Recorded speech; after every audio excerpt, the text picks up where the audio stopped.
We were very excited to have, when Laura Tamblyn-Watts agreed to be our keynote speaker this year. Her reputation certainly precedes her, and I know she's familiar to many of you. Laura is a lawyer who focuses on elder law issues, having been called to the bar in BC in 1999. She's a senior fellow at the Canadian Centre for Elder Law, and before recently moving to Toronto, its longtime national director. She's the past chair of the Canadian Bar Association National Elder Law Section, a founding member of the NICE network, where she currently facilitates the Law and Aging theme team, an editor of a number of peer-reviewed journals, including the Journal of Elder Abuse and Neglect, and a co-facilitator of the World Study Group on Elder Law. Laura is a law reformer, author, educator, expert witness, and media consultant on issues related to elder law. She was named the 2012 Distinguished Fellow in Elder Law at Stetson University Center of Excellence in Elder Law. Laura is currently pursuing her doctorate and teaching at the University of Toronto on law and aging issues, and is currently a course instructor in the Factor Inventosh Faculty of Social Work at the University of Toronto. Please join me in welcoming Laura today. Thank you. Thanks very much. I was so delighted to be invited to come and speak to you today, and I'll try to be entertaining and keep you active in the middle of your morning. Quick raise of hands. Who here has ever wondered if one of their clients or patients had capacity issues? Who here has capacity issues before coffee in the morning? Who here had young kids and still has capacity issues?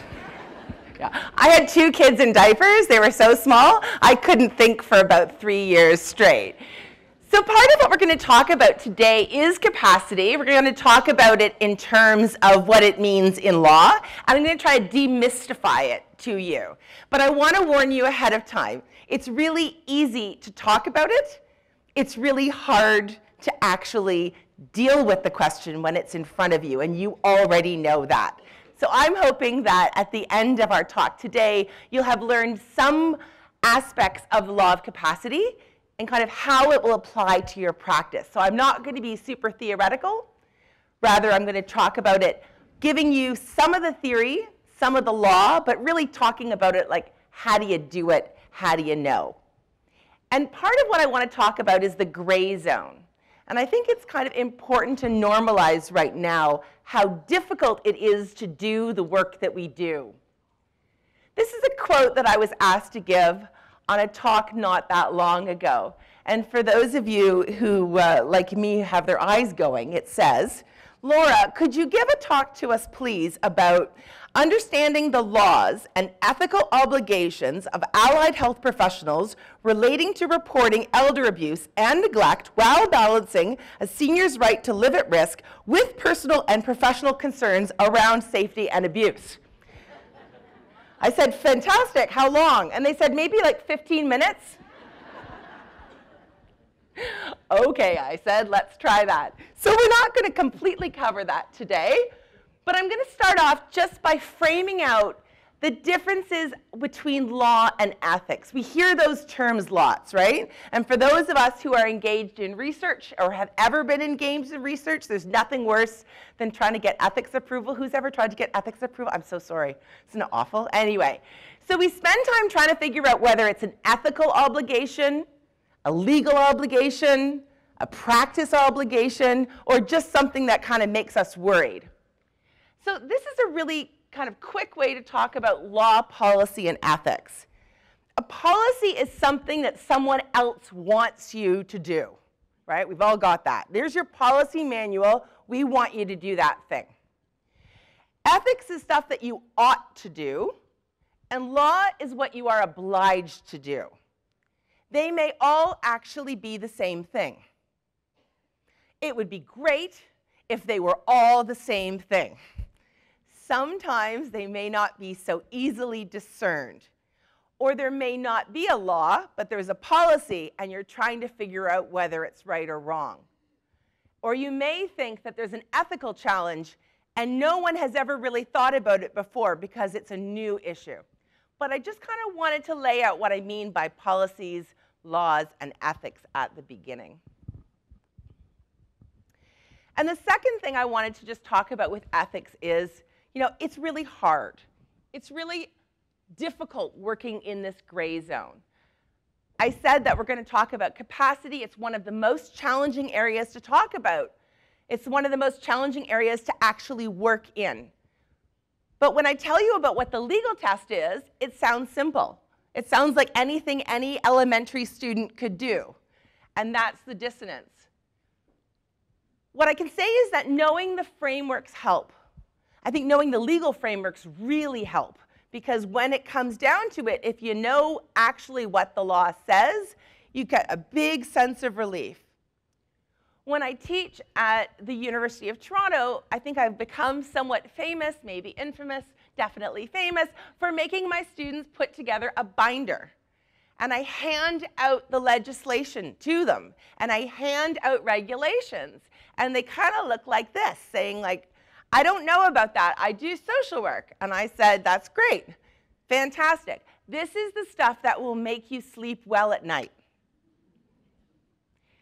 Particularly if you're in an area of practice where you may feel like you don't have as much power. Maybe you're entering the practice area, or you're starting a new area of employment and you're not quite sure, and you don't feel necessarily that you can go up against the power dynamic of maybe a big hospital or a big system that says, well, this is how we've always done it. We want you to do this. This is our policy. This is what we want you to do. And you think to yourself, there's an ethical thing here that I'm not so sure about. I'm going to look about that. But I know that there's probably something legal, and I'm worried. Do you know what the first thing I assign my students to read and the first document I hang out? The code. And I make them read the code from beginning to end. We start with the code, and we go through the code of ethics at every single class. And that's because that ethical piece balances the ought to do and must do. It's really important. But frameworks help. If you have a way of thinking about something, it's of assistance. And I do want to emphasize that while they have that binder to look to, so much of the time laws are not the answer, because that's not actually how people live, right? They live in family. They have stories. They live across a life course. Their lives are one of immigration. Their lives are one of Aboriginal status. Their lives are one of urban or rural. Their lives may be one of happiness, of complexity, or loss. And laws don't really help that. And that's where our arts and our practice comes to bear. So I'm not going to teach you how to do that part. That part you know. I'm going to try to marry it off with some of the frameworks and the ways that we can bolster our knowledge and our skill. I'm going to talk just very, very briefly on something that happened in British Columbia some years back. Folks got around a table. There was no money. Just the heads of organizations who dealt with nonprofits, with adults, with people who had some type of social challenge or capacity challenge. And they got together in the room, and they decided to meet every 6 weeks. We brought practitioners. We brought people from traumatic brain injury, Alzheimer's, 5 government ministries, the public guardian and trustee. No one had to participate. Police. But it started looking bad if you didn't come, and that was the power of the norm, right? If you didn't come to the table, people kept saying, well, I noticed Ministry of Health's not at the table. The public guardian and trustee gave us a room and a phone line, and that was it. And it went on for years. And in BC, we decided that one of the big problems was dealing in capacity issues, that you never knew what kind of response you were going to get. If you had a client or a person you were supporting or a person in the community at risk that you were concerned about, you didn't know. You might get a social services response, one hopes. You might get a police response. They might get arrested. You might get emergency medical services. Fire departments may come. We never knew if a mental health response was going to happen. And we said we have to do better. We have to come up with a coordinated response. And so while we were thinking about it, we came up with a framework. And I'm going to talk a little bit about that framework because it's now been rolled out across the country and around the world. And it's a way of bringing policy and ethics and law together in a kind of a framework to think about how to support our clients, our patients, and the people in our lives. And the fundamental theory was that this issue is multi-actor. And as a result, we need to have all of those parties together. That sounds really easy. Who here has tried to work on a multi-actor team from different disciplines? Raise your hands. Who here has ever had any troubles working at a multi-actor table? Yeah. So we actually started off with a 2-page glossary. And that took one of the hardest times, was actually we had to bang out language and what it meant. You'd think that was easy. No, wasn't easy. So today's agenda, we're going to be talking very briefly about the what. I'm going to talk about kind of the new normal. Now, many of you who may work at the older end of the life course may know this, absolutely. But some of you may work at different aspects of the life course. So I'm going to kind of norm out some of the things that we're seeing in society. We're going to spend most of our time on the so what. The what is capacity? How do you know? What are some of the legal systems? What does it mean? What doesn't it mean? What are myths? How does it show up? That's the bulk of what we're going to be talking about. We're going to do a little bit of now what. How can we integrate some of this stuff into practice? I'm going to give you some resources. And I also want to know that this PowerPoint is actually being circulated, so you'll have copies of it as well. And I can send also follow-up links. If you come up with different questions at the end, and we're going to save time for questions, I can make sure to get you back some information as well, so you don't have to kind of take notes. Sorry, I got the what.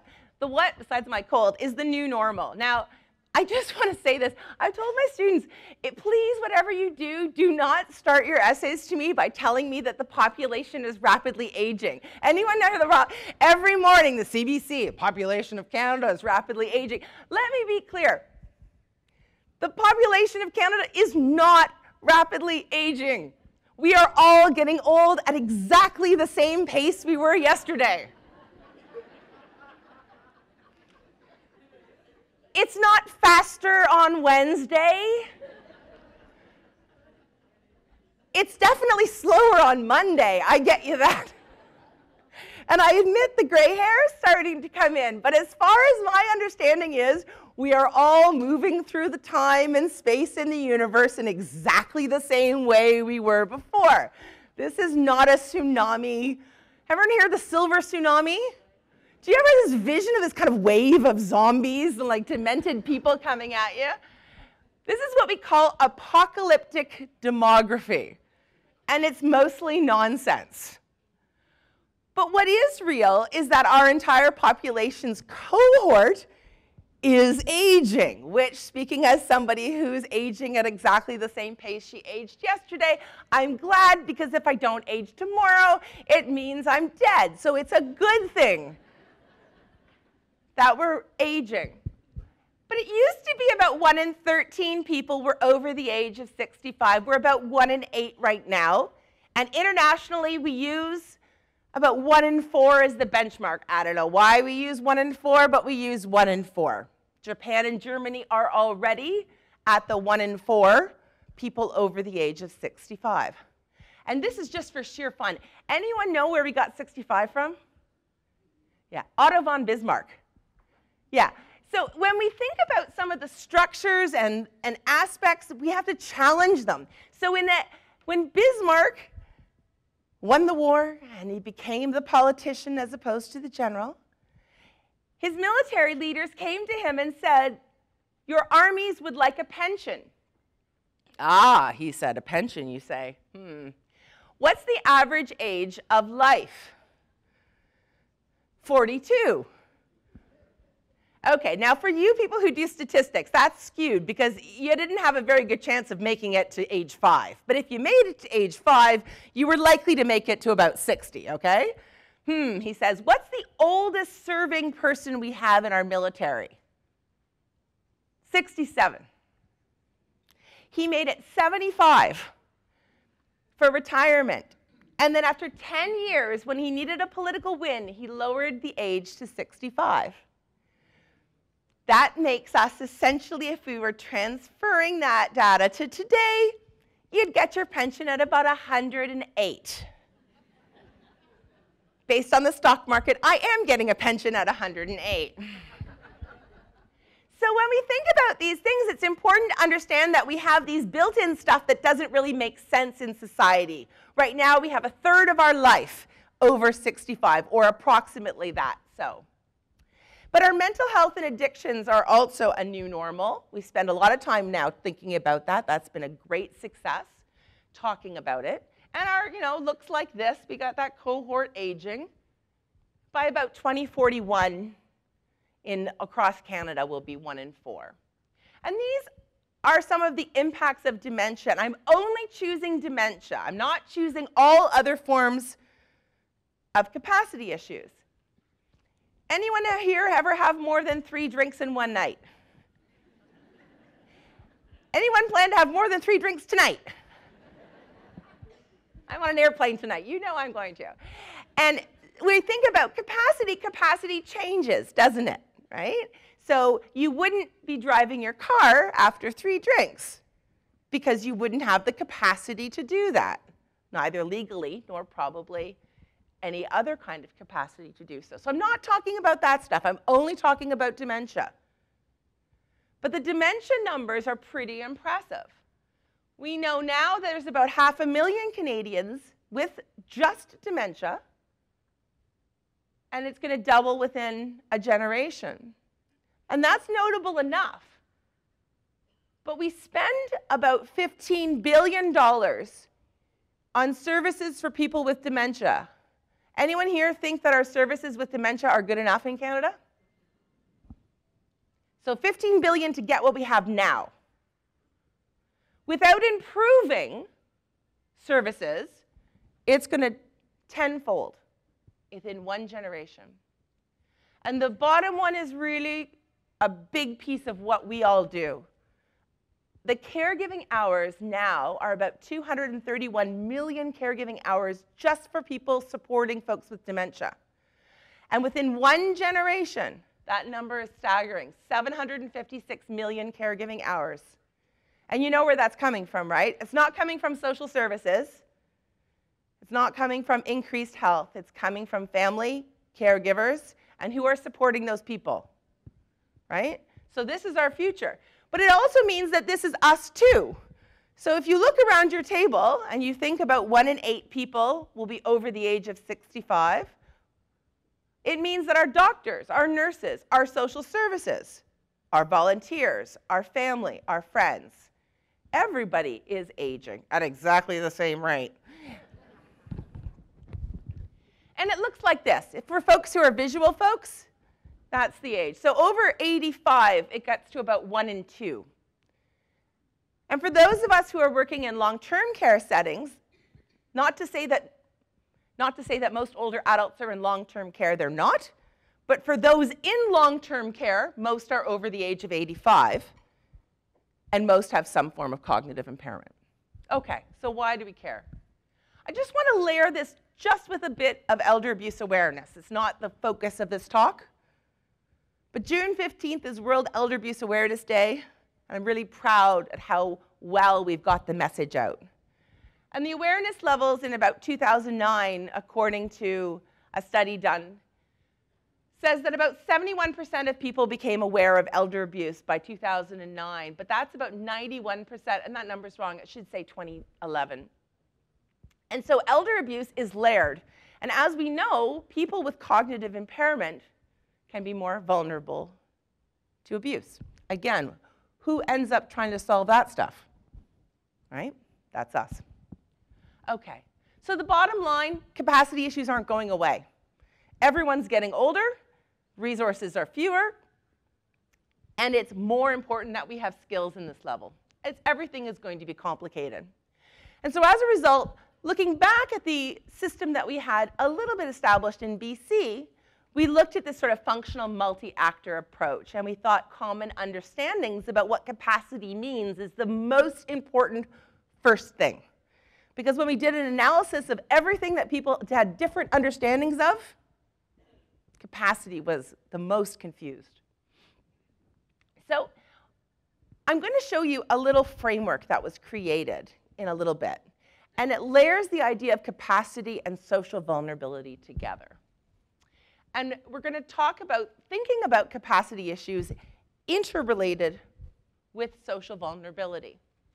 So you see here 4 quadrants. And you're going to see this kind of 4-square thing a couple of times. And it's a great little mental resource. For those of you who are visual people with your clients, you can have this. I draw it out all the time. Here's 4 squares, and we talk about what it is. And so back to those 3 drinks. If you were perfectly sober, you should be more capable. If you had 1 drink, you should be maybe slightly less capable. If you ever had a 16-year-old come home with lemon gin, they should be quite a bit less capable.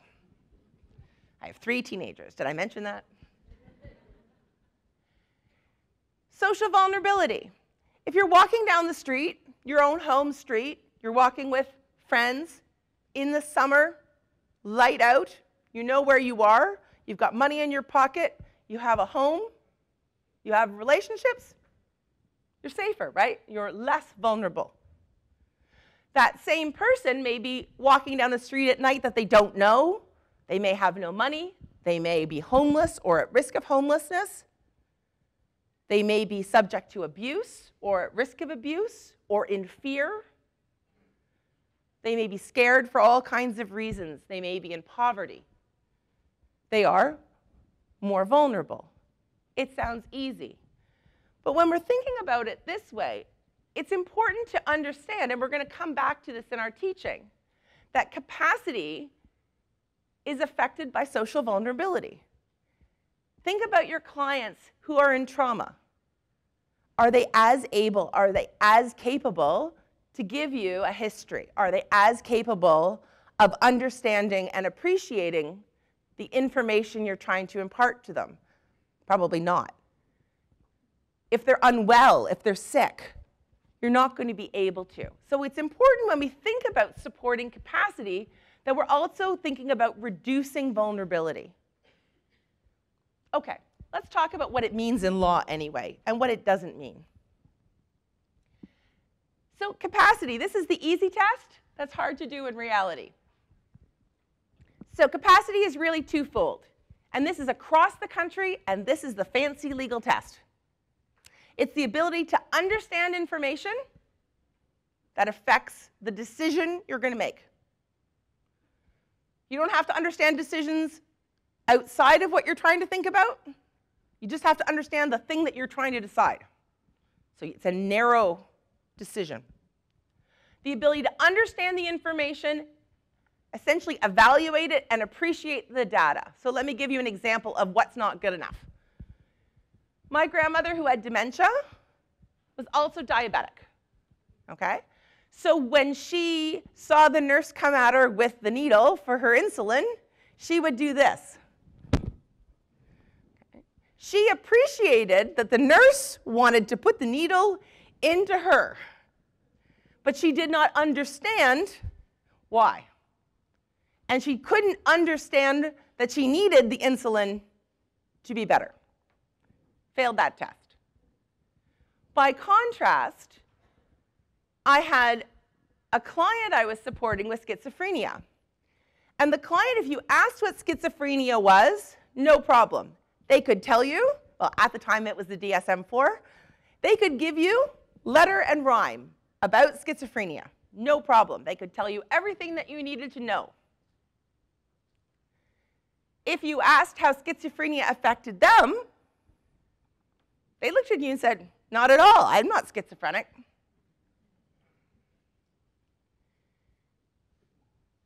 They understood the data, but they couldn't appreciate that it applied to them.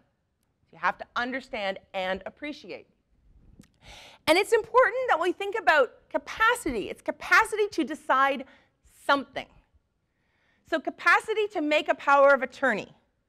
For property, you have to be able to understand and appreciate your finances, how much money you have generally. You don't need to give me an exact dollar figure, but you need to tell me if you own a house or if you have investments, that kind of thing.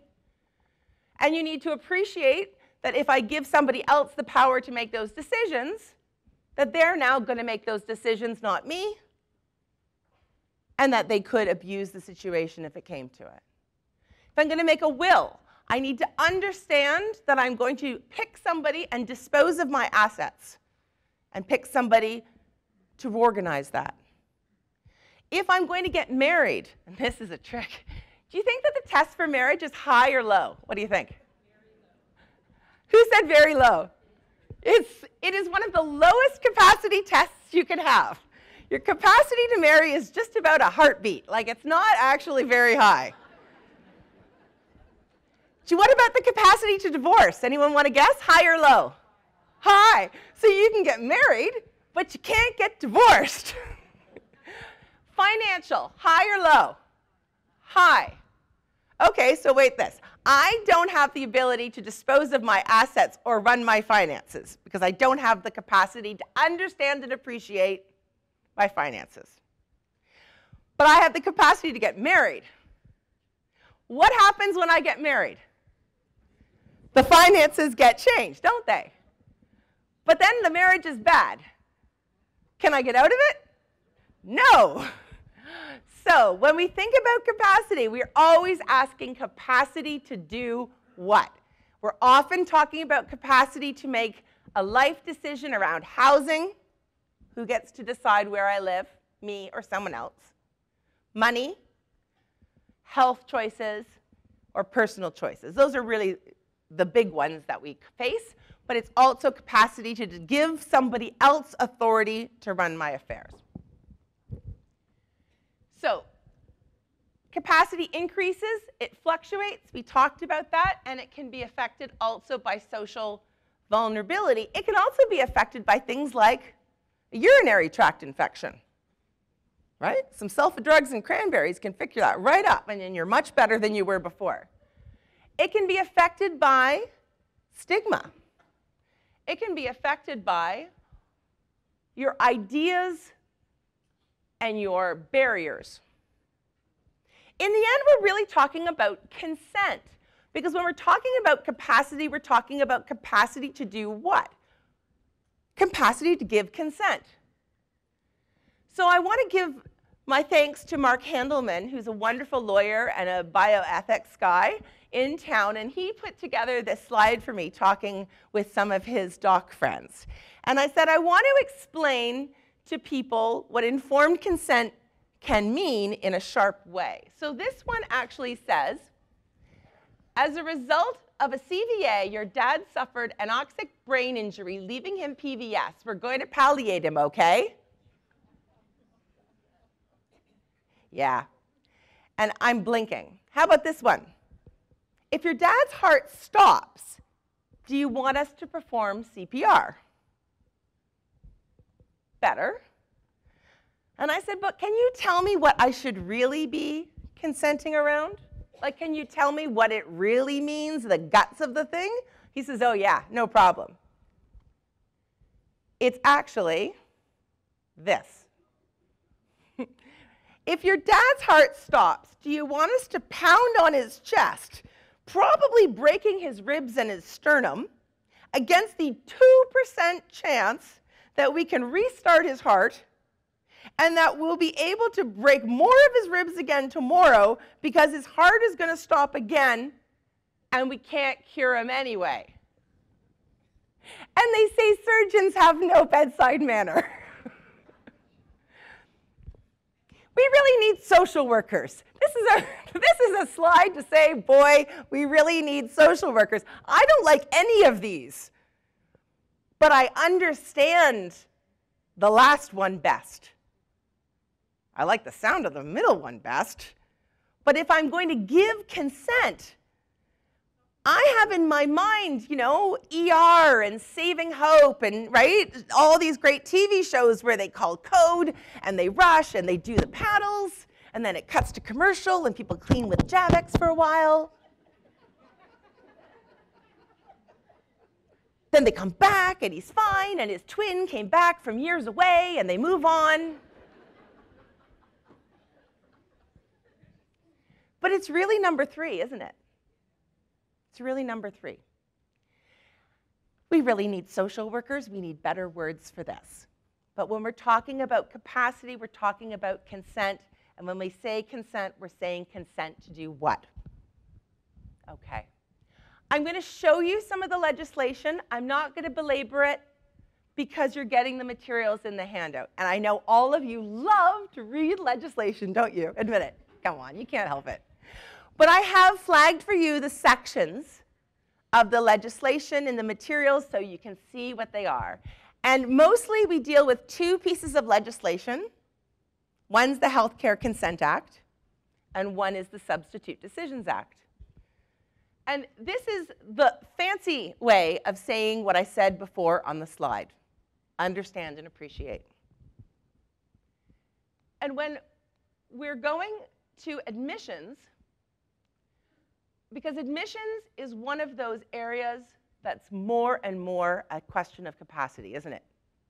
When we have smaller resources for housing and the health housing continuum, we have to find out who gets triaged.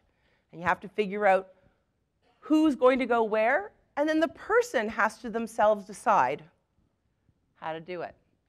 So it's going to be decisional capacity and functional capacity that we're talking about. And this is one of those areas where the language really means something different.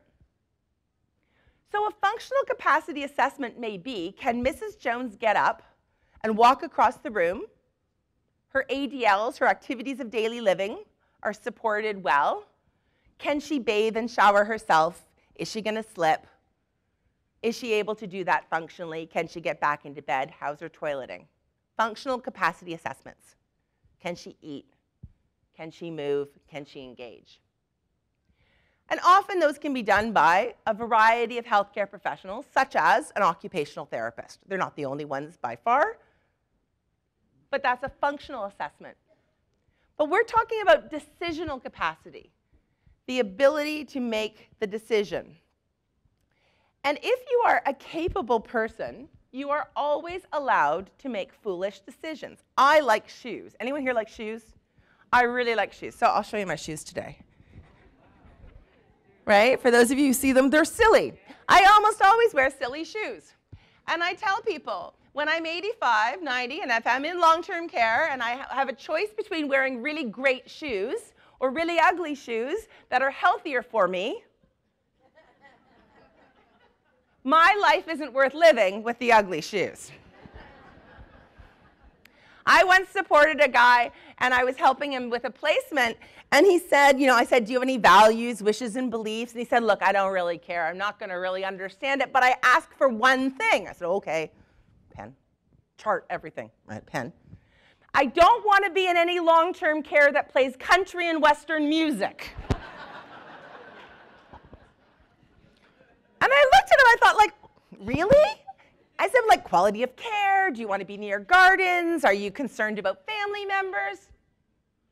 I don't even like my family, he said. But I hate country and Western music more. Okay, so I actually went around, and sure enough, like 8 out of 9 of them were playing country and Western music. It was in Kelowna. It's a whole thing there. Okay, so guess where we placed them? So a person's values, wishes, and beliefs are what's important, previously expressed wishes. And he was actually quite incapable of some things at the time, but he went into the long-term care facility and visibly winced at the sound of Willie Nelson. Like my grandma with the needle. Okay, you don't understand and appreciate, but you do appreciate it. All right, no, not this place. All right, but you're presumed to be capable. So just because you may not be capable of one thing does not mean you're not capable of something else. Or, and I'll use the example of the urinary tract infection or post-surgical delirium, just because you're not capable of a decision at one time doesn't mean you're not capable later. Or for those of you who work with clients who sundown, one time a day is okay, the next time a day is not. It's our ethical obligation, policy, ethics, law, our ethical obligation to support the person's capacity. We try to make it so that their social vulnerability is reduced and that their voice and their wishes are brought to the fore. So that means we actually have to do some planning. And I'm going to spend a few minutes on this as a fine distinction. This is actually a little bit hard. So I'm going to explain it to you in this way. Capacity is not whether or not the patient actually, or client, or person actually understands something. It's whether or not they could understand. I have 3 children. Amongst my 3 children, I appear to have 192 pairs of shoes and 37 backpacks and about 17 sporting bags. Anyone have this problem or has ever had this problem? And when you walk in your front door, what do?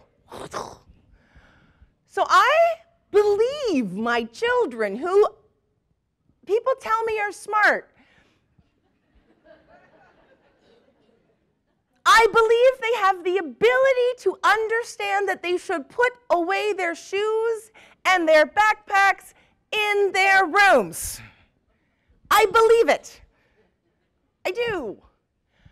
I have never seen any evidence of them actually doing this.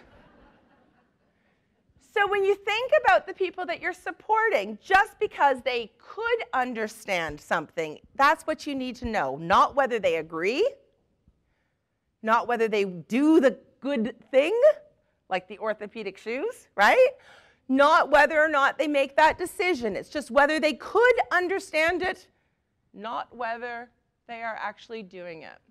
So it is not acquiescence, it is not refusal, it is not assent. Mrs. Jones, do you agree that we can administer this form of medical treatment? Is that consent? No, that's assent, isn't it?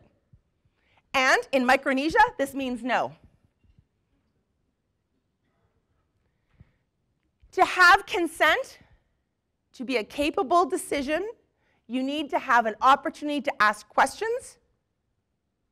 You need to be able to receive answers. You need to have the information given to you in a manner in which you can understand. If you prefer a different language, it needs to be in the language that you understand. If you require accessibility accommodation, it needs to be accessible to you in the way that you understand.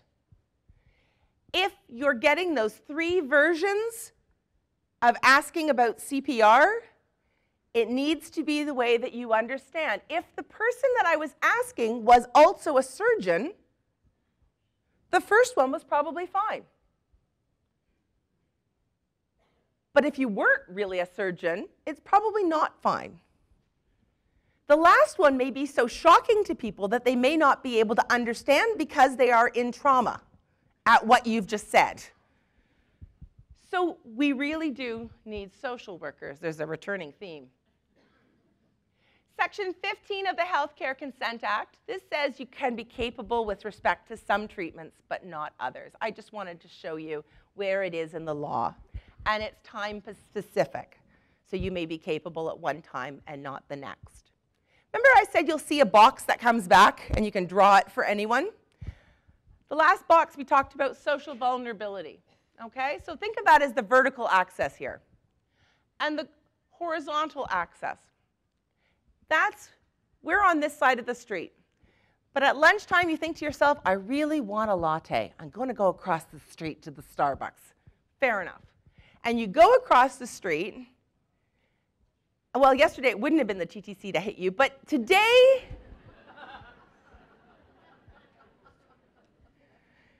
the TTC is running. And the streetcar hits you, and you're in a coma. Okay, you're in a coma.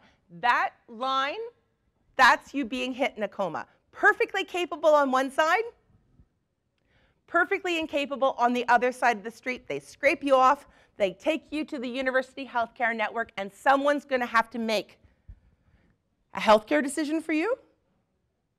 Someone's going to probably have to make a financial decision for you. Pay your mortgage, pay your rent, buy you crutches, whatever needs to happen. Now, it is true that in an emergency, you don't need consent. Okay? If you are bleeding out, the EMS come, they can treat you, they don't need to do anything else. That's an exception. There is an exception to the exception. If you have a thing saying somewhere obviously, like I am a Jehovah's Witness on your t-shirt saying don't give me blood, they can take notice of that. There's an exception to the exception, but it's very, very narrow.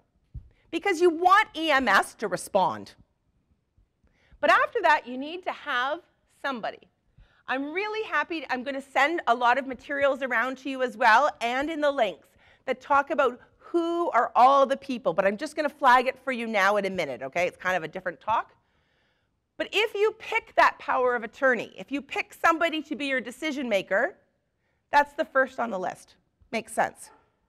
But you have to pick them while you're capable. Okay, that sounds obvious, but people will call you and say, I want to make a power of attorney for my mom. Anyone ever had that? Some version of that thing? Okay, I want to win the lottery for someone. Like, you know, you can't do that, right? You can only make it for yourself when you're capable. I want to have bought Apple stock at $6. You know, you can't do it. It's past that time. So while you're capable, and it's vertical here, you get to decide. If you're incapable, that's the black and white. You're completely unconscious here. Somebody else gets to decide, your substitute decision maker. If you have not picked an attorney, and you don't need a lawyer to do it, although I recommend it, you can get the free kits in Ontario from the Ministry of Attorney General's website. They're 2 pages long. There is a default list for health and personal care choices.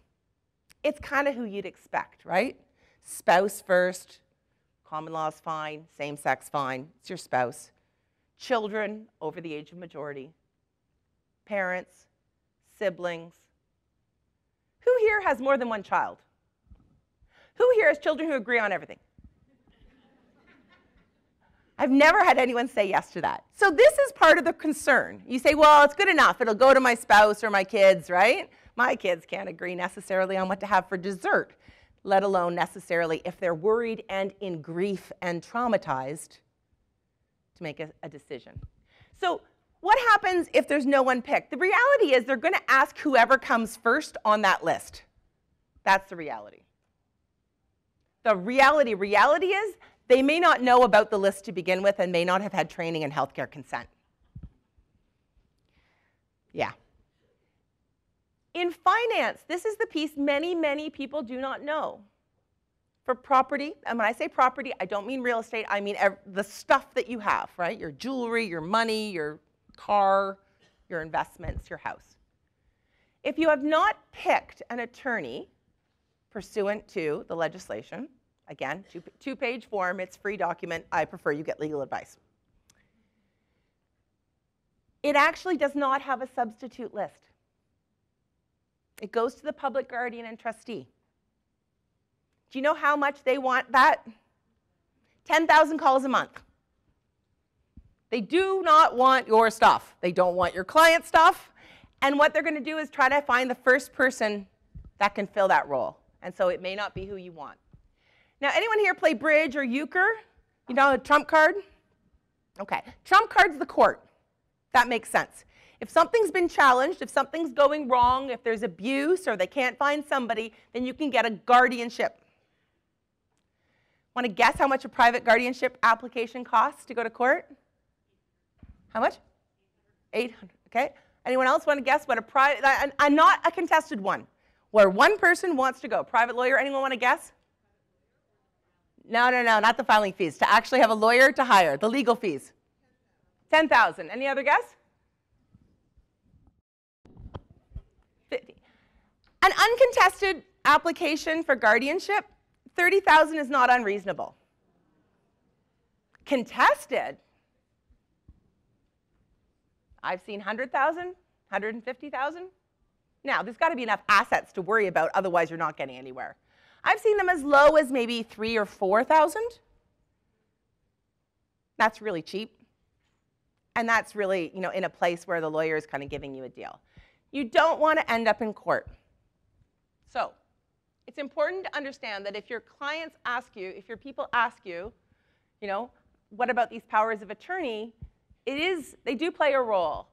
But it is also important to know that there's this default list for health and personal care, and there's not for finance. Now, you're not going to be giving legal advice to anyone, but there's excellent resources, and I've put a whole bunch of them in the back. Folks here probably know the Advocacy Center for the Elderly, acelaw.ca, great materials.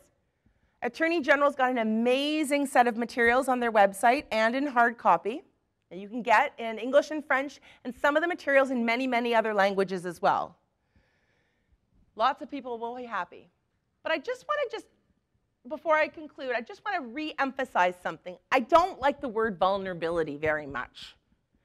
But we do talk about it as being a social construct, right? So the person themselves is not inherently vulnerable because they are older or because they have a physical or mental challenge or because they have some other social norm that's a barrier. It really is a concept that moves and fluctuates. So these are some of the top lists of things that can make you vulnerable, pursuant to the World Health Organization's idea of social vulnerability. And I'm not going to read them all out, but you know what one of the biggest ones is? Isolation. Isolation. And you can be isolated in a crowd. You can be isolated in long-term care. You can be isolated for all kinds of reasons, but housing instability, gender, race, Aboriginal status is a huge one. Access to transit, immigration status, language barriers.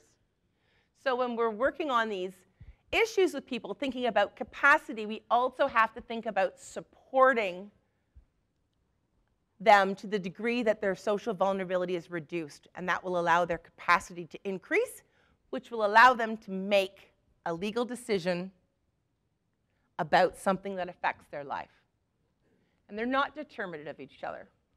So now what? I'm just going to finish with a couple of quick little overviews and then open to some questions. And these are two stories that are real stories. Changed a few things, as you can imagine. And this is Mary. And Mary had multiple sclerosis. And she lived in an abusive relationship with her husband for more than 50 years. And this was one of the students that I was working with, bless them. They were volunteering at this pro bono clinic. And someone says, my husband died. What do you say? I'm sorry. I'm sorry for your loss. And you know what she said? Best day of my life. And the poor kid, he was like 22. He was, didn't know what to say. He was thinking, I don't have a script for this. I don't have a script for this. But here's what happened. Abuse is across the life course, isn't it? She had a son. Son moves home to take care of mom. Isn't that lovely? Son starts abusing mom. He grew up in an abusive relationship. He had never previously abused his mother, but he just took right on over. He financially abused her. He emotionally abused her. He gaslighted her. If you've ever heard that, that's where you try to make somebody think that they're actually got some kind of mental instability. She didn't. She was being abused. He emptied the farm equipment worth hundreds of thousands of dollars. They called the police 3 times. She had the nerve to call the police on her son. It's pretty impressive, actually, in a rural community. And they showed up and said, I'm sorry, ma'am, it's a civil matter. And they left her. This is some years back. We've worked with the police since then. She was mentally capable. There was nothing wrong with her mentally. She had some physical challenge. But her problem was she was incredibly socially vulnerable. So she was in the quadrant of high vulnerability, but high capacity or high capability. She could legally make decisions, but she couldn't actually because she was being abused. And he made her sign a power of attorney and forced her to do all kinds of things. Indira's story. This is a woman who was quite mentally challenged. She had Alzheimer's dementia. She was about stage 3, stage 4. But she had a wonderful family. She had 8 children. They were quite close. And they visited her, and her culture was very important to her, and she was in a long-term care setting that respected her culture, and her family was able to provide foods that she liked, that were appropriate to her culture, and her spiritual beliefs were being respected, and it was all as good as it could be, and her finances were fairly safe. She was fine. The one son came from the old country. He had not been over, and one day he took Mom out for lunch. Ever had those cases? What happens when you go for lunch? You never come back. He kidnapped her. Stopped at the lawyer, different lawyer. I think he tried a couple of them. Got a lawyer to come down. This, by the way, is very bad. Like, I'm not saying this is good. The lawyer was in trouble, okay? You know, signed all the forms, signed the power of attorney, which of course revokes the previous ones. Emptied her accounts into cash. Wired them. If you wire them, they're untraceable. Not Interact, nothing like that, but wiring is untraceable. And they never saw her again. She died in a room, in a basement, and the family never saw her. And true story. She was originally quite incapable, but not very vulnerable. But what we can see is both of them had life events that happened that dramatically changed it.